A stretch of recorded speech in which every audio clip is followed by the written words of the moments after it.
Sa isang maliit na baryo sa probinsya, doon nakatira si Noel, isang batang 8 taong gulang na may masiglang mga mata, ngunit may bakas ng pagod at pangamba sa kanyang muka. Ulila na si Noel sa kanyang ina.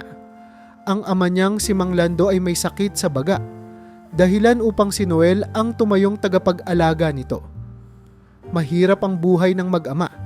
Nakatira sila sa isang kubo na gawa sa pinagtagpi-tagping kahoy at yerong may mga butas na nagiging pasukan ng ulan tuwing bumabagyo. Ang kanilang tirahan ay nasa gilid ng isang palayan, malayo sa kabihasnan at pinapalibutan ng matataas na damo at kahoy. Tuwing umaga, gigising si Noel ng maaga para maghanda ng simpleng almusal. Karaniwang nilagang kamote o kaning lamig na itinira nila mula sa nakaraang araw. Kapag hindi kayang kumilos ni Mang Lando dahil sa kanyang ubo, si Noel na ang gumagawa ng lahat ng trabaho sa bahay. Naguhugas siya ng plato, nag-iigib ng tubig mula sa poso, at tinutulungan ang ama na makapagbihis. Pagkatapos ng mga gawaing bahay, bitbit ang kanyang maliit na basket na may lamang mga sariwang kamote. Mula sa kanilang maliit na taniman, maglalako si Noel sa mga kapitbahay at sa bayan. Ang kamote ang tanging hanap buhay nila. Hindi ito kalakihan, pero sapat na para bumili ng kaunting bigas at gamot para kay Mang Lando. Kung minsan, isinasama pa niya ang maliit nilang aso na si Bantay, na palaging naglalakad sa tabi niya habang siya'y naglalako. "Kamote! Sariwang kamote! Bili na po kayo!" Malakas na sigaw ni Noel habang umiikot sa kanilang baryo, ngunit hindi laging madaling makabenta. Karamihan sa mga tao ay kapwa mahirap din, at madalas siyang sinasabihan ng, "Bata, pasensya na, walang pambili." Nauuwi ito sa pag-uwi ni Noel na may kalahati pa ng kamote sa kanyang basket. Pilit na iniisip kung paano niya mapapawi ang gutom nila ng kanyang ama. Sa kabila ng hirap ng buhay, malapit si Noel sa kanyang ama. Si Mang Lando, kahit hirap sa kalagayan, ay laging pinapalakas ang loob ng anak. "Noel, huwag kang mawawalan ng pag-asa. Ang buhay ay parang lupa.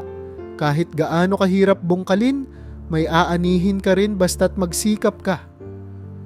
Palaging sinasabi ni Mang Lando ang mga salitang ito, kahit paminsan ay halatang hirap na siyang huminga. Bagamat madalas nakikita ng mga tao si Noel na masayahin habang naglalako, ang totoo, marami siyang dinadala sa kanyang murang balikat. Bukod sa responsibilidad na tumulong sa ama, iniinda niya rin ang kalungkutan ng pagiging ulila sa ina. Madalas niyang tanungin ang kanyang sarili kung ano kaya ang buhay nila kung narito pa ang kanyang ina. Ang mga simpleng bagay tulad ng masarap na pagkain o bagong damit ay tila imposible nang maranasan ni Noel. Ngunit sa kabila ng lahat, hindi nawawala ang tatag ni Noel. Hindi siya umaasa sa awa ng iba at nananatiling masipag at matiyaga. Ang kamote na kanyang inilalako ay para sa kanya ay simbolo ng kanilang pagsusumikap. Simple, ngunit mahalaga. Sa bawat araw na siya'y naglalako, dala niya ang pag-asa na balang araw ay gagaan din ang kanilang buhay. Matapos ang mahabang araw ng paglalako, si Noel ay naupo sa ilalim ng malaking puno malapit sa kanilang bahay. Nakasabit pa rin sa kanyang balikat ang basket na kalahati pa ang laman ng kamote. Humihinga siya ng malalim habang tinitingnan ng palayan na unti-unting nilalamon ng dilim. Ang malamig na simoy ng hangin ay tila nagpapakalma sa kanyang pagod na katawan. Sa ganoong katahimikan, isang pangarap ang madalas bumabalik sa kanyang isipan. Ang maging mang-aawit. Simula noong bata pa siya, lagi niyang naririnig mula sa kanyang ina ang tungkol sa kagandahan ng musika. "Anak, kapag kumakanta ka, naiintindihan ng mga tao ang damdamin mo kahit walang salita," sabi ng kanyang ina noon. Hindi niya ito makakalimutan dahil iyon ang unang nagtulak sa kanya upang subukang umawit. Nang mawala ang kanyang ina, ang musika na lang ang tila nag-iwan ng presensya nito sa kanilang buhay. Habang nakaupo sa lilim ng puno, Napansin ni Noel ang ilang bulalakaw na dumaan sa kalangitan. Napapikit siya at nagbulong. Sana balang araw marinig nila ako. Sana maramdaman nila yung hirap na nararamdaman namin. Pero paano ko magagawa yon kung ganito lang ako? Napailing siya sa sarili. Para sa kanya, imposible ang pangarap niya. Sino ba ang papansin sa isang batang naglalako ng kamote? Gabi-gabi, kapag tapos na ang lahat ng gawain, inuubos ni Noel ang huling bahagi ng kanyang araw sa pagkanta ng mahina. Hindi niya ito ginagawa sa harap ng iba. Kahit ang kanyang ama ay hindi siya nakakarinig ng husto. Sa likod ng kanilang kubo, tahimik niyang binubulong ang mga himig na tumatak sa puso niya.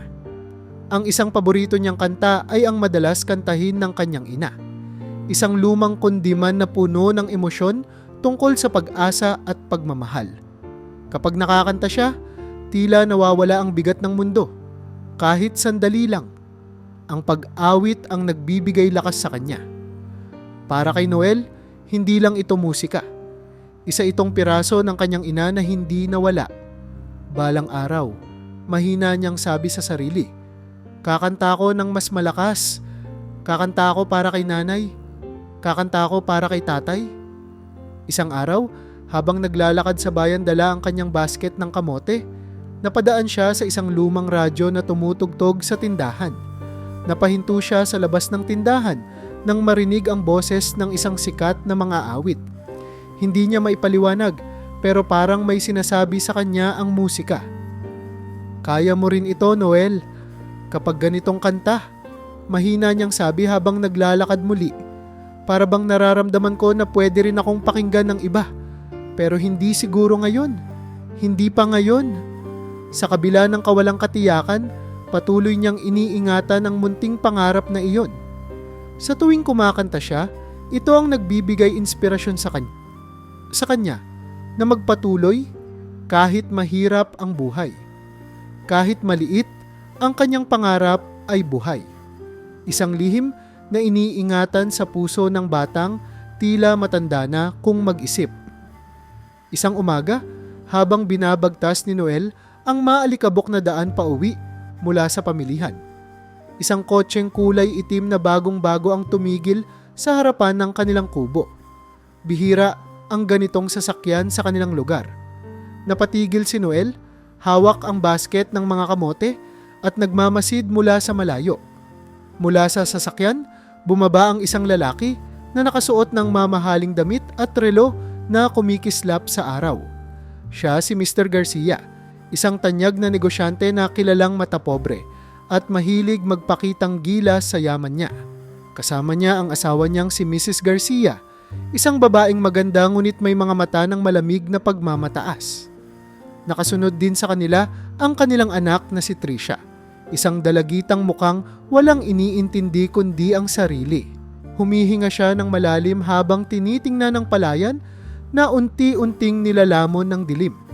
Ang malamig na simoy ng hangin ay tila nagpapakalma sa kanyang pagod na katawan. Sa ganoong katahimikan, isang pangarap ang madalas bumabalik sa kanyang isipan. Ang maging mang-aawit simula noong bata pa siya. Lagi niyang naririnig mula sa kanyang ina ang tungkol sa kagandahan ng musika. Anak, kapag kumakanta ka, naiintindihan ng mga tao ang damdamin mo kahit walang salita. Sabi ng kanyang ina noon. Hindi niya ito makakalimutan dahil iyon ang unang nagtulak sa kanya upang subukang umawit. Nang mawala ang kanyang ina, ang musika na lang ang tila nag-iwan ng presensya nito sa kanilang buhay. Habang nakaupo sa lilim ng puno, napansin ni Noel ang ilang bulalakaw na dumaan sa kalangitan. Napapikit siya at nagbulong. Sana balang araw marinig nila ako. Sana maramdaman nila yung hirap na nararamdaman namin. Pero paano ko magagawa yon kung ganito lang ako? Napailing siya sa sarili. Para sa kanya, imposible ang pangarap niya. Sino ba ang papansin sa isang batang naglalako ng kamote? Gabi-gabi, kapag tapos na ang lahat ng gawain, inuubos ni Noel ang huling bahagi ng kanyang araw sa pagkanta ng mahina. Hindi niya ito ginagawa sa harap ng iba. Kahit ang kanyang ama ay hindi siya nakakarinig ng husto. Sa likod ng kanilang kubo, tahimik niyang binubulong ang mga himig na tumatak sa puso niya. Ang isang paborito niyang kanta ay ang madalas kantahin ng kanyang ina. Isang lumang kundiman na puno ng emosyon tungkol sa pag-asa at pagmamahal. Kapag nakakanta siya, tila nawawala ang bigat ng mundo. Kahit sandali lang, ang pag-awit ang nagbibigay lakas sa kanya. Para kay Noel, hindi lang ito musika. Isa itong piraso ng kanyang ina na hindi nawala. Balang araw, mahina niyang sabi sa sarili, "Kakanta ko ng mas malakas. Kakanta ko para kay nanay. Kakanta ko para kay tatay." Isang araw, habang naglalakad sa bayan dala ang kanyang basket ng kamote, napadaan siya sa isang lumang radyo na tumutugtog sa tindahan. Napahinto siya sa labas ng tindahan nang marinig ang boses ng isang sikat na mga awit. Hindi niya maipaliwanag, pero parang may sinasabi sa kanya ang musika. "Kaya mo rin ito, Noel. Kapag ganitong kanta," mahina niyang sabi habang naglalakad muli. "Para bang nararamdaman ko na pwede rin akong pakinggan ng iba. Pero hindi siguro ngayon. Hindi pa ngayon." Sa kabila ng kawalang katiyakan, patuloy niyang iniingatan ang munting pangarap na iyon. Sa tuwing kumakanta siya, ito ang nagbibigay inspirasyon sa kanya na magpatuloy kahit mahirap ang buhay. Kahit maliit, ang kanyang pangarap ay buhay. Isang lihim na iniingatan sa puso ng batang tila matanda na kung mag-isip. Isang umaga, habang binabagtas ni Noel ang maalikabok na daan pauwi mula sa pamilihan, isang kotseng kulay itim na bagong-bago ang tumigil sa harapan ng kanilang kubo. Bihira ang ganitong sasakyan sa kanilang lugar. Napatigil si Noel, hawak ang basket ng mga kamote at nagmamasid mula sa malayo.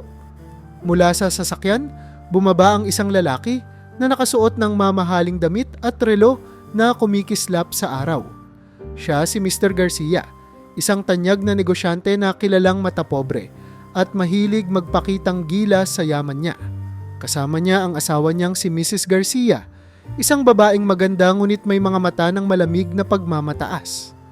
Nakasunod din sa kanila ang kanilang anak na si Tricia, isang dalagitang mukhang walang iniintindi kundi ang sarili.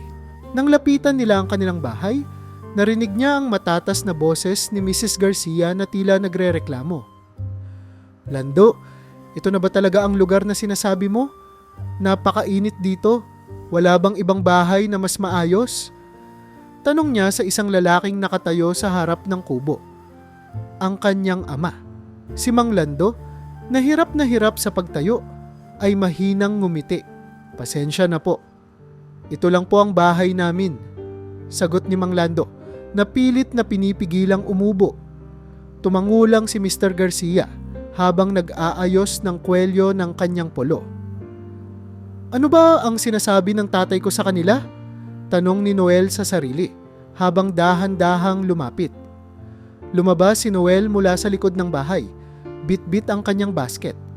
Kaagad siyang tinitigan ni Mrs. Garcia, tila ba sinusukat siya mula ulo hanggang paa. "Ikaw ang anak?" tanong niya. Malamig ang boses. Tumango si Noel, hindi alam kung paano magre-react. "Lando," sabad ni Mr. Garcia, "simulan na natin. Kailangang may gagawa ng mga mabibigat na trabaho sa bagong bahay namin dito. Malapit sa palayan daw, sabi mo. Magaling at masipag ang anak mo, di ba?" Nagulat si Noel. Hindi niya alam na pinangakuan pala ni Mang Lando ang mga Garcia na tutulungan niya sila sa kanilang bagong tirahan malapit sa baryo.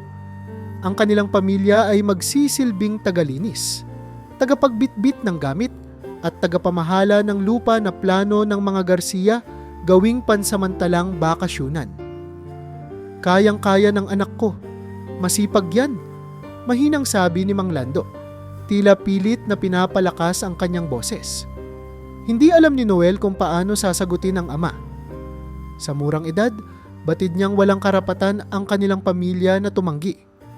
Sa kabila ng kaba, tumango siya at pilit nang ngumiti kay Mrs. Garcia. "Opo, gagawin ko po ang lahat ng kaya ko." "Siguraduhin mo lang," sagot ni Mrs. Garcia. habang pinupunasan ng noo na tila nandidiri sa lugar. Habang umaalis ang mga Garcia sakay ng kanilang kotse, tumingin si Noel sa kanyang ama. Gusto niyang magtanong kung bakit kailangan nilang gawin iyon, pero nakita niya ang pagod at bigat sa mga mata nito. Wala na siyang nagawa kundi manahimik at tanggapin ang bagong tungkuling iniatang sa kanya. Sa mga tahimik na gabi sa kanilang kubo, kadalasang nauupo si Noel sa tabi ng banig kung saan nakahiga ang kanyang ama, si Mang Lando. Hirap man sa paghinga dahil sa kanyang sakit, palaging nagpipilit si Mang Lando na makausap ang anak bago matulog. Para kay Noel, ito ang pinakatinatangi niyang oras sa buong araw. "Anak," mahina ngunit malinaw na sabi ni Mang Lando habang nakatingin sa kisame ng kanilang maliit na kubo. "Pasensya ka na kung hindi kita masyadong matulungan. Gustuhin ko mang magtrabaho pa, hindi na kaya ng katawan ko. Tay, wag na po kayong mag-isip ng ganyan." Sagot ni Noel. Maikling inilapit ang baso ng tubig sa ama. "Ang importante, nandito kayo. Kaya ko naman po ang trabaho." Nginitian siya ng kanyang ama. Kahit may sakit, halata pa rin ang pagmamahal at pag-aalala ni Mang Lando para sa kanyang anak. "Pero Noel," sabad nito, "ayaw kong mapagod ka ng husto. Bata ka pa. Dapat naglalaro ka, nag-aaral. Hindi ka dapat nag-aalala sa akin." Napatingin si Noel sa sahig. Alam niyang tama ang kanyang ama, ngunit hindi niya magawang hindi tumulong. Walang ibang mag-aalaga kay Mang Lando kundi siya. "Tay, okay lang po. Basta kayo, gagawin ko lahat." "Alam ko anak, napakabuti mong bata." Sagot ng kanyang ama, pilit na nilalabanan ng ubo. "Pero tandaan mo, Noel, ang buhay ay hindi laging ganito. May panahon din para sa'yo. Huwag mong kalimutang mangarap." Tahimik si Noel. Minsan niyang gustong tanungin ng kanyang ama kung paano magiging totoo ang pangarap sa ganitong kahirapan. Pero hindi niya masabi. Ang mahalaga sa kanya ngayon ay maalagaan ng ama at maitawid ang kanilang araw-araw na pangangailangan. Kapag kaya ni Mang Lando, sinasariwa niya ang mga kwento ng kanilang nakaraan. "Noel, alam mo bang tuwing kumakanta ka, para kang nanay mo?" Tanong nito minsan, habang nakangiti. Maganda ang boses niya. Noong araw, siya ang nagbibigay saya sa akin. Ngayon, ikaw naman ang nagbibigay lakas. Napangiti si Noel kahit kaunti. Mahalaga sa kanya ang ganitong mga salita. Alam niyang kahit hirap na hirap ang ama, hindi nito nakakalimutang ipadama ang pagmamahal sa kanya.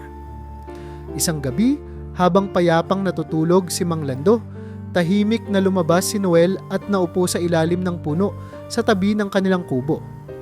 Tinitingnan niya ang bituin sa langit, iniisip ang sinasabi ng ama. "May panahon din para sa'yo. Paano kaya iyon mangyayari?" Ngunit habang iniisip niya ang mga salita ng kanyang ama, naramdaman niya ang kakaibang lakas sa kanyang loob. Sa kabila ng hirap ng kanilang kalagayan, ang relasyon nila bilang mag-ama ang nagsisilbing pundasyon ng kanyang pagtitiis. Kahit kailan, hindi siya makakalimot sa mga turo at pagmamahal ng ama. Kinabukasan matapos dumating ang pamilya Garcia, sinimulan na ni Noel ang trabaho sa bakasyunan nila. Isang malaking bahay na itinayo malapit sa palayan.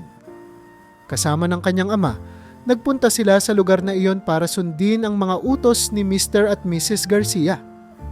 Habang si Mang Lando ay tumutok sa mas magaan na gawain gaya ng pagbabantay sa paligid o simpleng pag-aayos ng mga gamit, halos lahat ng mabibigat na gawain ay napunta kay Noel. Maaga siyang dumadating sa bakasyunan. Nagdadala siya ng gamit mula sa mga sasakyan ng mga Garcia. Nag-aayos ng hardin at minsan ay naglilinis ng sahig. Kahit bata, hindi niya alintana ang bigat ng kanyang ginagawa, ngunit hindi rin niya maiwasan ang sakit sa katawan tuwing umuuwi. Isa pa, ang matitigas na salita ni Mrs. Garcia ang nagpapabigat sa bawat araw. "Noel, ang bagal mo naman. Hindi ba kaya ng isang bata ang magbuhat ng 2 balde ng tubig?" Reklamo ni Mrs. Garcia habang nakatayo sa may pintuan ng bahay. Tumangulang si Noel, hindi na nag-aaksaya ng oras sa paliwanag. Kinuha niya ang balde at tahimik na tinapos ang gawain. Hindi rin naging madali ang pakikitungo ni Mr. Garcia. Kahit hindi siya kasing init ng ulo ni Mrs. Garcia, malamig naman ang kanyang pakikitungo. Bata, linisin mo ang garahe. At kung hindi ka maayos magtrabaho, siguraduhin mong hindi na kami tatawag sa pamilya niyo ulit, sabi nito minsan, habang abala sa pag-aayos ng kanyang mamahaling relo.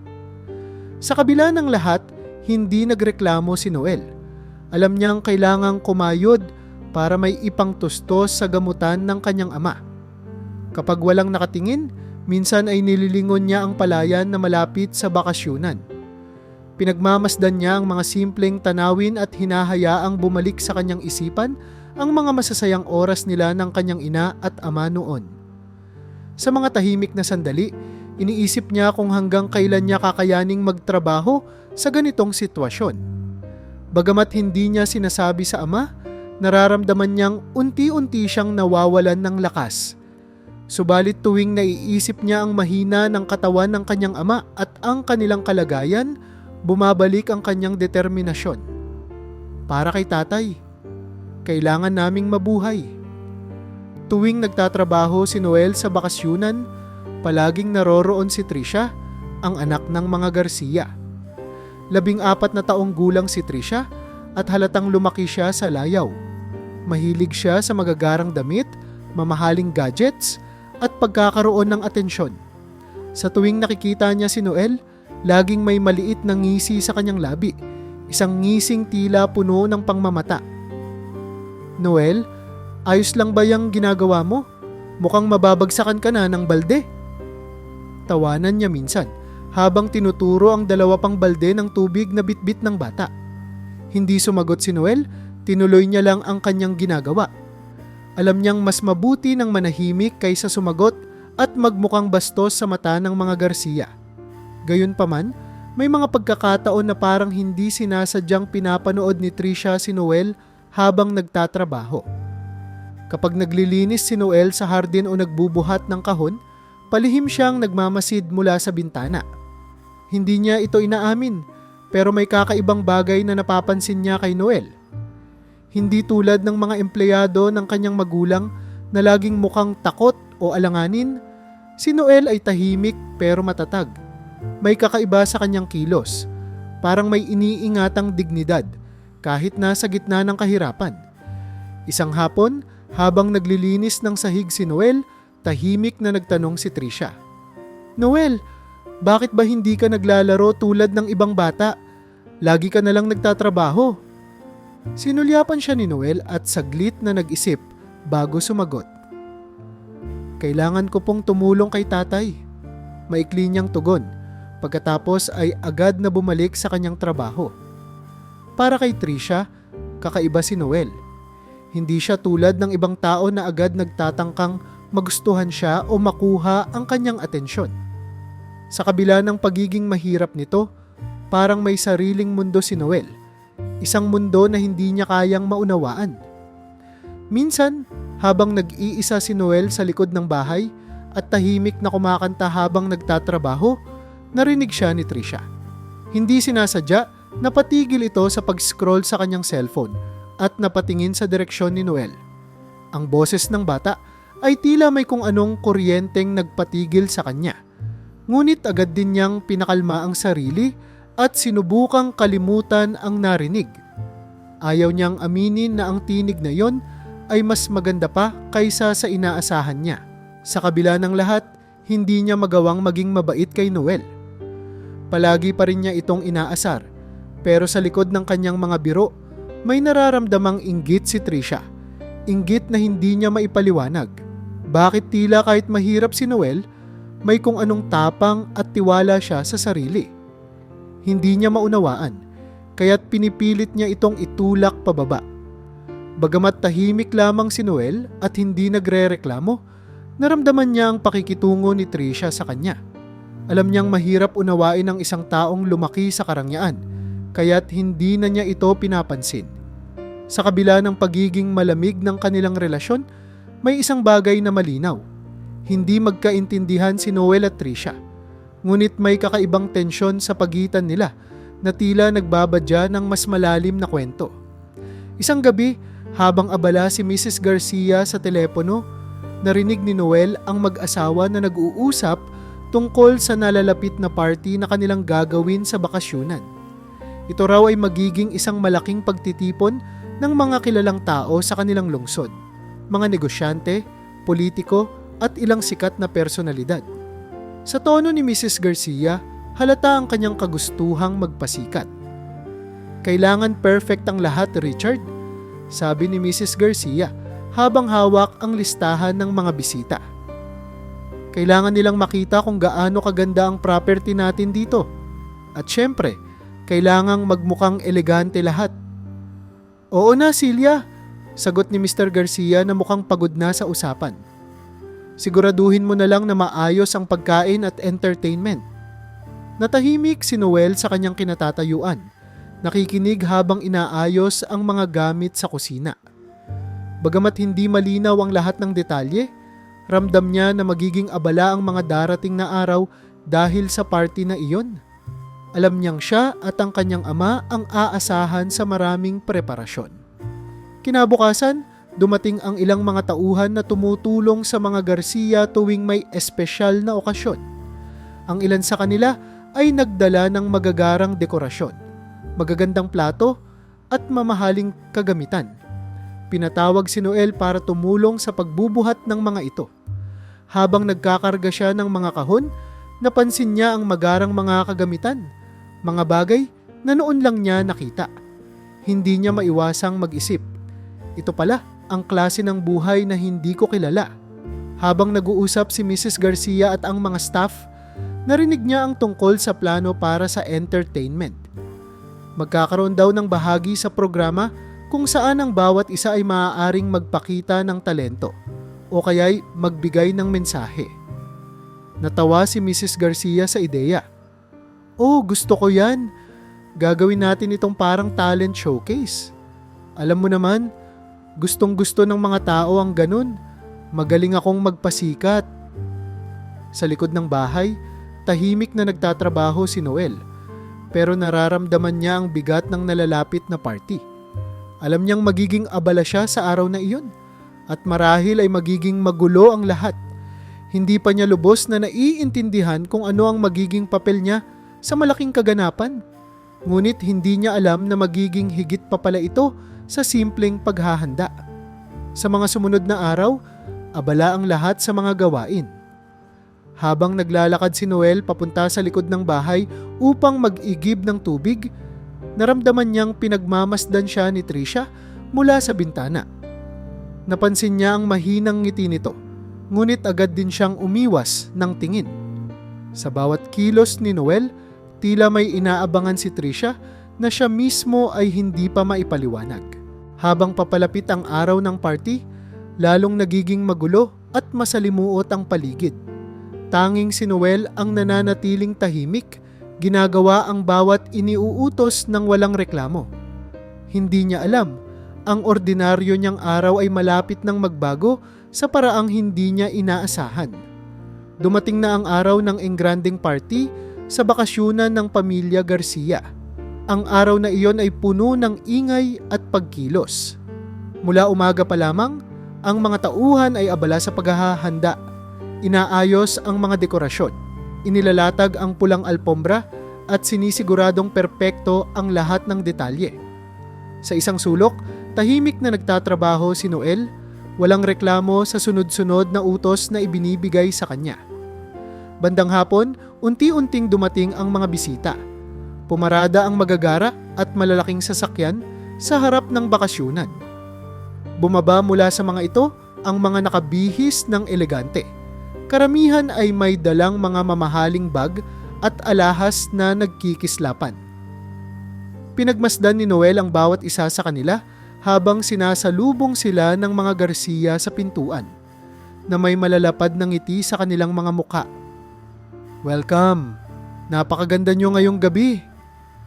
Masiglang bati ni Mrs. Garcia habang nakikipagkamay sa isa sa mga dumating.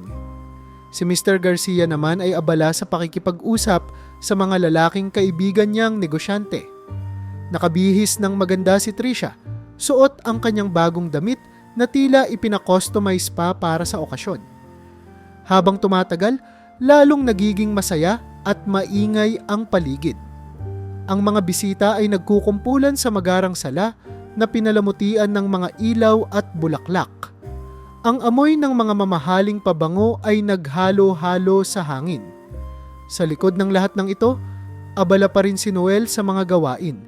Nagbubuhat ng mga tray ng pagkain, nagliligpit ng mga baso, at sinisiguradong walang magulo sa paligid. Habang iniikot ni Mrs. Garcia ang mga bisita, nagpatuloy siya sa pagbibigay puri sa sarili. Hindi ba't napakaganda ng lugar? Ang daming nagulat nang iparenovate namin ito. Kaya talagang special ang gabing ito para sa ating lahat. Wika niya, tila ba naghahanap ng papuri mula sa mga nakikinig. Napansin din ni Noel ang mga bisitang tila hindi komportable sa kanilang paligid. May ilang tumitingin sa mga kagamitan at dekorasyon na parang sinusuri kung tunay nga bang magagara ang mga ito. Sa gitna ng pagtitipon, ang ilan ay nagtatawanan, ang iba'y abala sa kanilang mga telepono, ngunit karamihan ay tila nakatingin kay Mrs. Garcia, inaasahan ang susunod niyang gagawin. Sa kabila ng lahat ng saya at karangyaan, naramdaman ni Noel ang kakaibang tensyon sa hangin. Parang may hinihintay ang lahat na mangyayari, isang bagay na magpapakita ng tunay na hangarin ng party. Nagtaka siya kung ano ang susunod, ngunit patuloy lang siyang tumahimik at nagtrabaho. Pagkatapos ng hapunan, sinimulan ang programa. Tumayo si Mrs. Garcia sa gitna ng sala. Hawak ang isang baso ng alak. "Ladies and gentlemen," sabi niya, ang boses ay punong-puno ng kumpiyansa. "Maliban sa pagkain at ganda ng lugar na ito, mayroon pa tayong mga sorpresa mamaya. Huwag kayong aalis nang hindi nakikita ang pinakamagandang bahagi ng gabi." Hindi lubos na naintindihan ni Noel ang mga sinasabi ni Mrs. Garcia, ngunit ramdam niya ang bigat ng bawat salita nito. Habang tumatagal ang gabi, unti-unting naramdaman ni Noel na tila siya ay magiging bahagi ng planong iyon. Hindi niya alam kung paano, pero parang may paparating na hindi pangkaraniwang mangyayari. Nasa kalagitnaan ng kasiyahan ng party nang biglang lumapit si Mrs. Garcia sa kusina kung saan abala si Noel sa paghuhugas ng mga pinagkainan. Tila may iniisip siyang hindi maganda at ang mga mata niya ay puno ng kumpiyansa. Huminto si Noel sa kanyang ginagawa nang maramdaman niya ang anino ni Mrs. Garcia sa kanyang likuran. "Noel, malamig ngunit madiin na," sabi ni Mrs. Garcia. "Halika muna dito. May kailangan akong ipagawa sa'yo." Nilingon siya ni Noel, bakas ang pagkalito sa kanyang muka. Agad niyang pinatuyo ang kanyang kamay gamit ang basahan at sumunod kay Mrs. Garcia papunta sa maluwag na sala, kung saan abala ang mga bisita sa kanilang mga usapan. Tumigil si Mrs. Garcia sa gitna at bumulong kay Noel. "Kakanta ka." Diretsahang utos nito. Nabigla si Noel. Hindi niya inaasahan ang ganitong utos, lalo na't sa harap ng maraming tao. "Po, pero hindi po ako marunong," sagot niya. Nanginginig ang boses.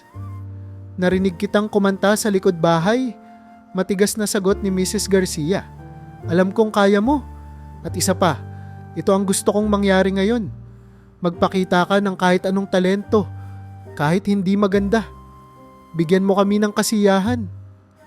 Gustuhin mang tumanggi ni Noel. Naramdaman niyang walang puwang para sa pagtutol. Tinitigan siya ni Mrs. Garcia ng malamig, waring sinasabing wala siyang pagpipilian.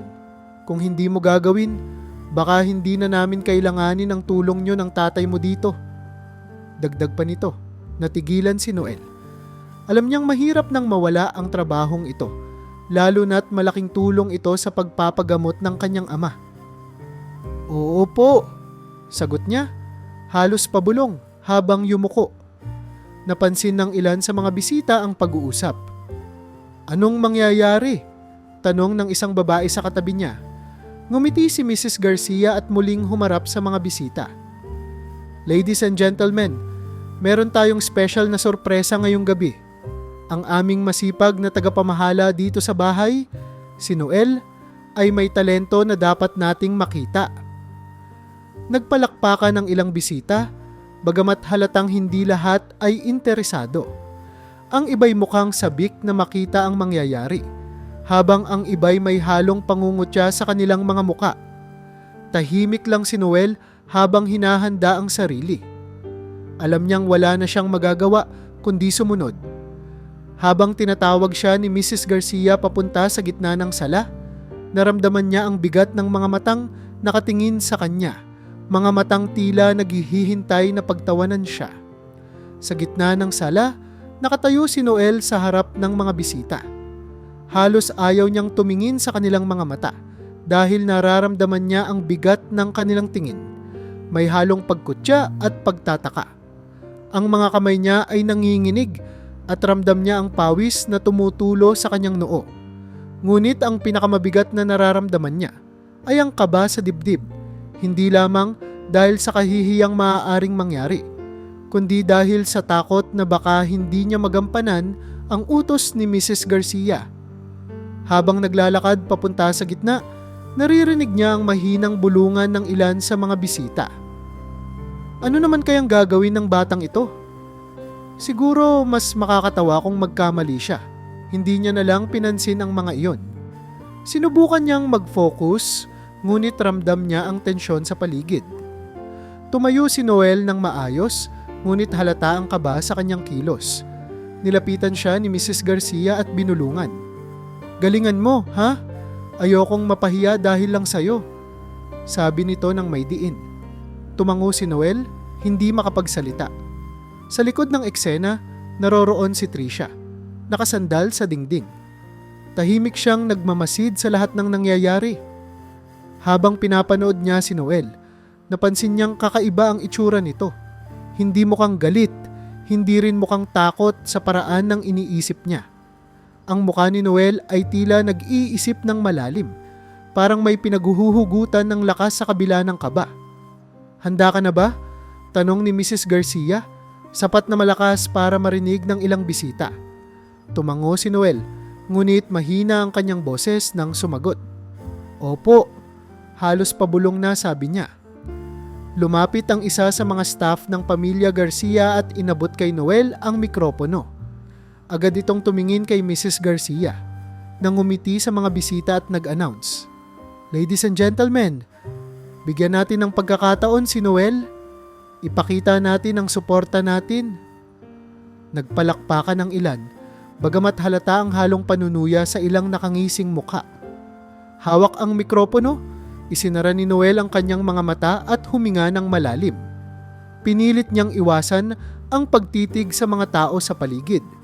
Sa halip, iniisip niya ang mga gabing kinakanta niya ang paboritong kanta ng kanyang ina sa likod ng kanilang bahay. Habang naglalakbay ang kanyang isipan, tila narinig niya ang boses ng kanyang ama. Noel, kapag kumakanta ka, lakasan mo ang loob mo. Ang kanta mo ay hindi para sa kanila. Ito'y para sa sarili mo, para sa mga mahal mo. Ilang saglit pa, unti-unting nawala ang kaba ni Noel. Binuksan niya ang kanyang mga mata at tumingin ng diretsoso sa malayo. Hindi sa mga bisita kundi sa kung saan naroroon ang kanyang lakas. Humawak siya ng mahigpit sa mikropono at tumayo ng mas tuwid. Ito na siguro ang pagkakataon. Kakanta ako, hindi dahil pinilit ako. Kakanta ako para kay nanay, para kay tatay, at para sa sarili ko. Tahimik ang buong sala habang hawak ni Noel ang mikropono. Kahit ang mga bisitang kanina'y nag-uusap at nagbubulungan ay tumigil, nag-aabang sa kung ano ang gagawin ng bata. Sa kabila ng bigat ng tingin ng mga tao, pinilit ni Noel na hindi sila tingnan. Sa halip, itinuloy niya ang malalim na paghinga at muling ipinikit ang mga mata. Sa kanyang isipan, bumalik ang mga alaala ng gabing kumakanta siya sa likod ng kanilang bahay, sa ilalim ng mga bituin. Naririnig niya ang tinig ng kanyang ina, sa kanyang guni-guni, parang inaawitan siya mula sa malayo. Ang paboritong kanta nilang mag-ina, ang una niyang naisip. Ito ang kanta ko para sa kanila. Kahit hindi nila ito maintindihan, kakanta ako para sa nanay at tatay ko. Binuksan ni Noel ang kanyang mga mata at sa kauna-unahang pagkakataon, tumingin siya ng diretso sa gitna ng sala. Hindi sa mga mukha ng bisita, kundi sa walang tiyak na direksyon para maipon ang kanyang lakas. Hawak pa rin ang mikropono, marahan niyang nilabas ang unang nota ng kanta. Sa una, mahina ang kanyang boses, bahagyang nanginginig. Hindi maikakaila ang kaba sa kanyang unang mga salita, ngunit malinaw ang kanyang tono. Isa-isa, tumigil ang mga tao sa pag-inom ng kanilang alak at pagsubo ng pagkain. Ang ilan ay nagkatinginan, halatang nagulat sa mahinang simula ng kanyang pag-awit. Habang patuloy ang kanyang kanta, unti-unting lumalakas ang kanyang tinig. Nagsimula siyang kumanta ng mas buo, mas may lakas. Kahit hindi pa umaabot sa pinakamatataas na bahagi ng kanta, nararamdaman na ng mga nakikinig ang kakaibang bigat ng bawat salitang binibigkas ni Noel. Sa isang bahagi ng kanta, may bahagyang pagkalunod ang kanyang boses, ngunit mabilis niyang binawi. Nakapikit siya, parang wala sa harap ng maraming tao. Para kay Noel, ang bawat nota at salita ay hindi lamang bahagi ng kanta. Ito ay kwento ng kanyang buhay, isang mensaheng nais niyang maiparinig kahit pa alam niyang baka hindi siya maunawaan. Habang patuloy siyang umaawit, wala ni isang bisita ang kumibo. Kahit si Tricia, na kanina'y nakangisi, ay napatigil at napatingin kay Noel, tila hindi makapaniwala sa kanyang naririnig. Sa likod ng lahat, tahimik na pinapanood ni Mrs. Garcia ang nangyayari. Hindi niya maipaliwanag, ngunit ang inaasahan niyang simpleng pagpapatawa ay tila nagiging isang bagay na mas malaki. Ito ang simula, sabi ni Noel sa sarili. Hindi niya alam kung ano ang reaksyon ng mga tao sa kanyang paligid, pero alam niyang binuhos niya ang lahat sa simula pa lang ng kanyang kanta. Habang umaawit si Noel, unti-unting napuno ang buong sala ng kanyang tinig. Sa simula'y mahina at nanginginig, ngunit ngayon ay buo at malinaw na. Ang bawat nota ay dumadaloy ng may damdamin, at ang bawat salita ay parang may dalang kwento. Hindi ito ang inaasahan ng mga tao. Ang isang batang mukhang pagod at mahiyain ay nagtataglay pala ng boses na tila kayang abutin ang puso ng bawat isa sa kanila. Ang kanta ay hindi lamang isang awit para kay Noel. Ito ay tila dasal, kwento ng kanyang buhay, at isang pagsalaysay ng lahat ng hirap na naranasan niya. Habang kumakanta, para bang nalilimutan niya ang paligid. Hindi na niya nararamdaman ang bigat ng mga matang nakatingin sa kanya o ang panlalamig ng ilang tao kanina. Ang boses niya ay lumalakas sa bawat segundo, puno ng emosyon na tila bumabago sa atmosfera ng buong lugar. Isa-isang napatigil ang mga tao sa kanilang ginagawa. Ang mga bisitang kanina lamang ay nag-uusap at nagbubulungan ay napatingin na lamang kay Noel, tila mesmerized. Ang ilang babae sa harapan ay walang malay na pinupunasan ang kanilang mga mata, at ang ilang lalaki ay hindi makapagsalita. Para bang ang boses ni Noel ay may kapangyarihang pukawin ang mga alaala at damdaming matagal nang nakatago sa kanilang puso. Sa isang sulok, si Tricia ay tahimik na nakatingin kay Noel. Ang dati niyang ngisi at pangmamata ay napalitan ng gulat at hindi maipaliwanag na damdamin. Hindi niya akalain na ang batang kanyang iniinsulto ay may ganitong talento. Sa gitna ng kanyang pagtingin, naramdaman niya ang kaunting kurot sa kanyang puso. Sa likod ng mga bisita, si Mrs. Garcia ay nakatayo, nakakunot ang noo, halatang naguguluhan. Hindi niya alam kung ano ang mararamdaman. Hindi ito ang kanyang inaasahan. Ang kanyang plano na gawing biro ang pag-awit ni Noel ay biglang nag-iba ng direksyon. Habang tumatagal, tila pati siya ay hindi makaiwas sa epekto ng awitin ni Noel. Habang papalapit ang kanta sa mas mataas na bahagi nito, lalo pang tumindi ang emosyon sa tinig ni Noel. Hindi lamang ito ang boses ng isang bata. Ito'y parang tinig ng isang taong nagdusa, ngunit hindi sumuko. Isang kwento ng pag-asa na bumabalot sa puso ng bawat isa sa silid. Ang awitin ay naging higit pa sa musika. Itinaas nito ang damdamin ng lahat. Tila sinasabi ang mga salitang hindi nila maipahayag. Sa mga huling linya ng kanta, bahagyang tumigil si Noel at isang mahinang panginginig ang narinig sa kanyang boses. Sa puntong iyon, hindi lamang siya kumakanta. Parang ibinubuhos niya na ang lahat ng kanyang nararamdaman, ang lahat ng pangarap at hirap na tinatawid nila ng kanyang ama. Nang matapos ang kanta, biglang bumalik ang katahimikan sa sala. Wala ni isang pumalakpak agad, ngunit hindi dahil sa kawalan ng reaksyon. Sa halip, ang katahimikan ay puno ng damdamin. Parang lahat ay walang masabi dahil natulala sa kanilang narinig. Habang tahimik ang lahat matapos ang pagtatapos ng kanta ni Noel, si Mr. Garcia ay natigilan. Tila nagbago ang ekspresyon ng kanyang muka. Mula sa malamig at maayos na anyo ay biglang napuno ng lungkot ang kanyang mga mata. Habang nakaupo siya, tila may pumipigil sa kanya na bumalik sa realidad. Hindi niya magawang sumabay sa mga ibang bisita na napaluha o tahimik na nagpapalitan ng tingin. Sa halip, napako siya sa kanyang iniisip. Ang tinig ni Noel ay nagdala kay Mr. Garcia pabalik sa mga alaala ng kanyang kabataan. Isang panahon na matagal na niyang tinangka at nagawa na sanang kalimutan. Sa kanyang isipan, bumalik ang mga imahe ng kanyang ina. Isang simpleng babae na mahilig kumanta ng kundiman sa kanilang maliit na bahay. Mahirap lang ang kanilang pamilya noon, ngunit ang musika ng kanyang ina ang nagsisilbing liwanag sa kanilang hirap. Richard, kahit anong mangyari, tandaan mo na ang musika ay hindi lang para sa kasiyahan. Ito rin ang gamot ng puso. Wika ng kanyang ina noong siya ay bata pa.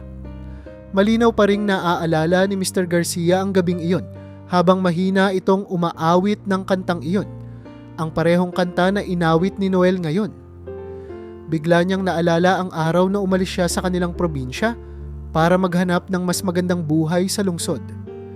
Naiwan ang kanyang ina at sa paglipas ng panahon, nagkaroon siya ng maraming tagumpay, ngunit hindi na niya nabalikan ang lugar na iyon. Ang huling balita na narinig niya tungkol sa kanyang ina ay nang ipinaabot ng isang kakilala ang balitang pumanaw na ito. Hindi siya nakabalik upang makita man lang ang huling sandali nito. Simula noon, sinarado niya ang sarili sa emosyon.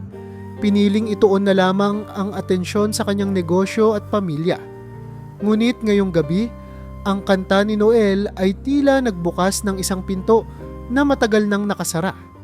Sa bawat linya ng kanta, naramdaman niya ang parehong damdamin noong bata pa siya, ang pagkalinga, ang pagmamahal, at ang sakit ng pagkawala. Para bang bumalik ang lahat ng damdamin na itinago niya sa mga nakaraang dekada. Habang nakaupo, pinipilit niyang huwag ipakita ang anumang emosyon. Ayaw niyang makita ng mga bisita na naapektuhan siya ng kanta ng isang simpleng bata. Ngunit hindi niya maitatanggi sa sarili na ang boses ni Noel ay tila boses din ng kanyang nakaraan. Boses ng isang pamilyang kanyang iniwan upang sumulong. Hinaplos niya ang kanyang relo, isang bagay na madalas niyang ginagawa kapag kinakabahan. Ngunit sa pagkakataong ito, hindi ito nakatulong upang mawala ang bigat sa kanyang dibdib. Sa isang iglap, napatingin si Noel kay Mr. Garcia at saglit na nagtagpo ang kanilang mga mata. May kung anong kakaiba sa palitan ng tingin na iyon. Isang tahimik ngunit malalim na koneksyon. Agad ding iniwas ni Mr. Garcia ang kanyang paningin. Tila nahihiya sa damdaming hindi niya maipaliwanag. Habang nagsisimula ng mag-usap muli ang ibang bisita, nanatiling tahimik si Mr. Garcia. Sa loob ng kanyang isipan, tumatakbo ang parehong tanong. Ano ang nangyari sa akin? Bakit parang nagising ang isang bahagi ng buhay ko na matagal ko nang inilibing? Pagkatapos ng huling nota ng kanta ni Noel, nanatiling tahimik ang buong sala. Tila walang gustong magsalita. Ang bawat isa ay naiwang nag-iisip. nalulunod sa bigat ng narinig nila. Ang tinig ni Noel, bagamat nagmula sa isang bata, ay parang hinipo ang pinakailalim ng kanilang mga damdamin. Mga alaalang tinangka nilang itago, mga kwento ng hirap at pagmamahal na hindi nila inaasahang muling babalik ngayong gabi. Ang isang babaeng bisita na nasa unahan, suot ang marangyang damit at alahas, ay palihim na pinunasan ang kanyang luha gamit ang isang panyo. Sa tabi niya, ang kanyang asawa, isang tahimik ngunit mayaman na negosyante, ay nakatingin sa sahig, hawak ang baso ng alak na hindi niya na naubos. Ang galing ng batang iyon, bulong ng babae sa asawa niya, ngunit tila wala rin itong maisagot. Sa isang bahagi ng sala, ang isang grupo ng mga politiko na kanina'y masigla sa kanilang kwentuhan ay tumigil. Ang isa sa kanila, na kanina'y nagbibiroan pa, ay napapikit habang pinapakinggan ang mga huling bahagi ng kanta. Napansin ng isa niyang kasama ang kanyang ekspresyon. Parang tinamaan kayata, biro nito, ngunit halata sa tono na siya man ay naapektuhan din. Hindi lamang iisang tao ang nagising sa kakaibang damdaming dala ng kanta ni Noel. Para bang ang bawat salita ng kanta ay nagsilbing salamin ng kanilang sariling mga karanasan. Mga panahong mahirap, mga alaala ng pagkakaisa ng pamilya, at ang mga pagkakataong nawala na hindi na muling maibabalik. Ang ilan sa kanila, kahit pa hindi sanay sa ganitong emosyon, ay napaisip kung paano nagawa ng isang batang simpleng tulad ni Noel na maiparating ang ganoong kabigat na mensahe. Ang galing ng bata, bigkas ng isa sa mga bisita na nagsilbing basag sa tahimik na atmosfera ng sala. Nagsimula ng mag-usap ang ilan, bagamat mahinahon pa rin at karamihan ay nagpipilit makabawi mula sa bigat ng kanilang naramdaman. Si Trisha, na kanina patahimik, ay nanatili pa ring walang kibo. Hindi niya maalis ang tingin kay Noel. Sa kabila ng kanyang panunuya sa bata noong mga nakaraang araw, hindi niya maikakaila na ang tinig na iyon ay tila humila sa kanya sa isang direksyong hindi niya maunawaan. Para bang sa unang pagkakataon, naramdaman niya ang tunay na bigat ng buhay na hindi pa niya kailanman naranasan. Sa likod ng lahat, si Mrs. Garcia ay nanatiling nakatayo, halatang naguguluhan. Hindi niya inaasahan ang ganitong reaksyon mula sa mga bisita. Hindi niya inaasahan na ang plano niyang gawing isang maliit na biro ay mauuwi sa ganitong klasing epekto. Pinilit niyang ngumiti, ngunit halata sa kanyang ekspresyon ang pagkailang, habang ang sala ay unti-unting bumalik sa mahinang ingay ng mga nag-uusap. Nanatiling nakatayo si Noel, hawak pa rin ang mikropono. Hindi siya sigurado kung ano ang iniisip ng mga tao, ngunit alam niyang may kakaibang nangyari. Hindi niya inaasahan ang reaksyon ng mga bisita, ngunit hindi niya rin maipaliwanag kung bakit naramdaman niyang tila gumaan ang bigat na kanyang dinadala. Sa kabila ng takot na umakyat kanina, naramdaman niya ngayon na nagawa niya ang isang bagay na hindi niya kailanman inakalang mangyayari. Tumayo siya ng mas matuwid, kahit hindi niya alam kung ano ang susunod na mangyayari. Matapos ang tahimik na katahimikan at maikling palakpakan mula sa ilan, unti-unti nang bumalik ang normal na ingay sa loob ng sala. Ang ibang bisita ay nag-usap-usap na muli, ngunit hindi na tulad kanina na magaan at puno ng biro. Sa halip, ang tono ng kanilang mga usapan ay mabigat, tila iniisip pa rin ang epekto ng kanta ni Noel. Sa likod ng lahat, biglang nagpasya si Mr. Garcia na lumapit kay Noel. Nakatayo pa rin ang bata sa gitna. Hawak ang mikropono, ngunit ngayon ay mukhang pagod at litong-lito sa nangyari. "Bata," sabi ni Mr. Garcia ng mahinahon, "saan mo natutunan ang kantang iyon?" Nagulat si Noel sa biglang pagtatanong, ngunit sumagot siya ng mahinahon. "Sa nanay ko po, lagi niya po yang kinakanta sa bahay namin dati." Halos hindi nakapagsalita si Mr. Garcia. Sa kanyang isip, ang kantang iyon ay isang paborito rin ng kanyang ina noong bata pa siya. Ang kanyang ina na matagal nang wala ay madalas kantahin niyon sa tuwing gabi pagkatapos ng mahihirap na araw ng trabaho. Ang damdamin at mensahe ng kanta ay palaging nagdadala ng pag-asa sa kanilang magulo at mahirap na buhay. Anong pangalan ng nanay mo? Tanong ni Mr. Garcia, tila hindi maalis ang mata kay Noel. Maria po, sagot ni Noel ng tahimik, ngunit may halong lungkot. Maria Angeles. Pumanaw na po siya noong 5 taon pa lang ako. Nabigla si Mr. Garcia. Ang pangalan ng ina ni Noel ay pamilyar. Isa itong pangalan na konektado sa isang lumang kwento mula sa kanyang nakaraan. Si Maria Angeles ang pangalan ng isa sa mga taong tumulong sa kanyang ina noong mga panahon ng kanilang kahirapan. Alam niyang hindi iyon simpleng coincidence. Sa puntong ito, ang ibang bisita ay napansin na ang kakaibang tensyon sa pagitan ni Noel at ni Mr. Garcia. Mukhang may alam si Richard tungkol sa batang iyan, bulong ng isa sa mga bisita sa katabi. Sa likod ng lahat, nagpakita si Mrs. Garcia ng bahagyang iritasyon. Hindi niya maintindihan kung bakit ang kanyang asawa, na karaniwang walang interes sa mga ganitong bagay, ay biglang naging interesado kay Noel. Ngunit hindi niya napinansin iyon at inilihis ang pansin sa ibang bisita. Nagpatuloy si Mr. Garcia. Noel, kilala ba ng nanay mo ang isang Gloria? Gloria Garcia? Tila may pag-aalangan ang kanyang boses. Saglit na nag-isip si Noel bago sumagot. Hindi ko po sigurado, pero sinabi po ni tatay na may kaibigan daw po si nanay na tumulong sa kanila noon. Hindi maiwasan ni Mr. Garcia ang pakiramdam na may koneksyon siya sa bata. Sa simpleng kantang iyon, tila binalikan siya ng isang kwento ng kabutihan at sakripisyo na matagal na niyang kinalimutan. Ngayon, narito sa harapan niya ang batang tila nagsisilbing alaala ng lahat ng yon. Habang papalalim ang pag-uusap nila, tahimik na nakikinig ang iba pang mga bisita. Ang kanilang mga mukha ay puno ng pagtataka at interes, ngunit wala ni isa ang nagtangkang makialam. Sa loob ni Mr. Garcia, may isang bagay na unti-unting nagiging malinaw. Ang kantang iyon at ang batang kumanta nito ay hindi lang basta coincidence.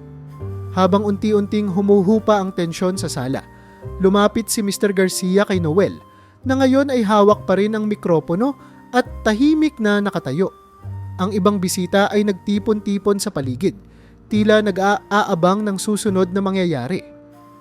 Sa mga mata ng lahat, ang batang nagbigay ng ganoong malalim na damdamin sa pamamagitan ng kanta ay naging sentro ng gabing iyon. Sabihin mo sa akin, Noel? Tanong ni Mr. Garcia. Mas mahinahon ang boses kaysa kanina. Paano kayo namuhay ng nanay mo? At paano mo natutunan ang kantang iyon? Saglit na napaisip si Noel, ngunit sa huli ay tumango. Alam niyang ito na ang pagkakataon upang magbahagi, kahit pa hindi niya lubos na naiintindihan kung bakit interesado si Mr. Garcia.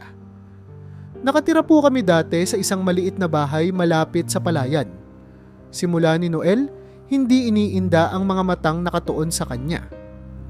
Simpleng magsasaka lang po si tatay noon at si nanay naman po ang nag-aalaga sa akin. Madalas po siyang kumanta habang naglalaba o naghahanda ng pagkain. Lagi niyang sinasabi na ang kantang iyon ay nagdadala ng pag-asa. Pagkatapos po, patuloy niya, nagkasakit si nanay. Hindi po namin kayang bumili ng gamot at wala pong doktor na malapit sa amin. Nawala po siya at simula noon, kami na lang ni tatay ang magkasama. Habang nagsasalita si Noel, tahimik ang buong kwarto. Ang bawat salita niya ay parang pira-pirasong kwento ng isang buhay na puno ng hirap at sakripisyo. Isang bagay na hindi pamilyar sa karamihan ng naroroon.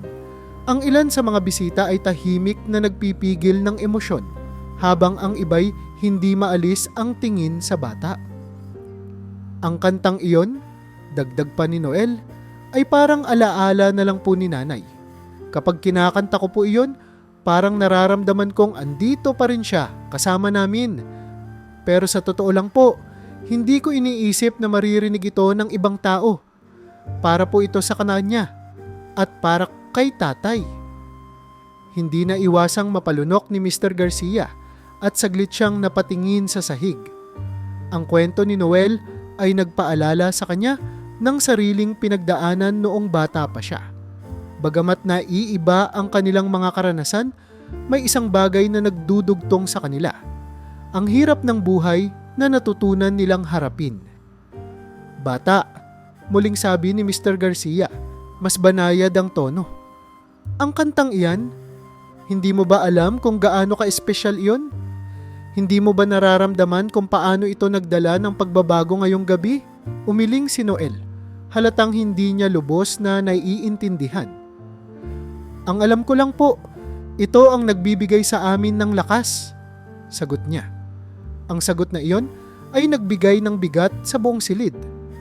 Para sa karamihan ng bisita, ang isang simpleng bata na tulad ni Noel ay hindi lamang nagbigay ng kanta. Nagdala rin siya ng paalala na sa likod ng lahat ng yaman at tagumpay, ang musika, alaala, at pagmamahal ay mga bagay na hindi kailanman mabibili. Pagkatapos marinig ng lahat ang kwento ni Noel, ang tensyon sa sala ay napalitan ng kakaibang katahimikan. Hindi na mabigat, kundi puno ng pagninilay. Si Mr. Garcia ay tumayo pa rin sa tabi ni Noel. Hindi maitago sa kanyang mukha ang mga emosyon na tila bumabalik sa kanya mula sa nakaraan.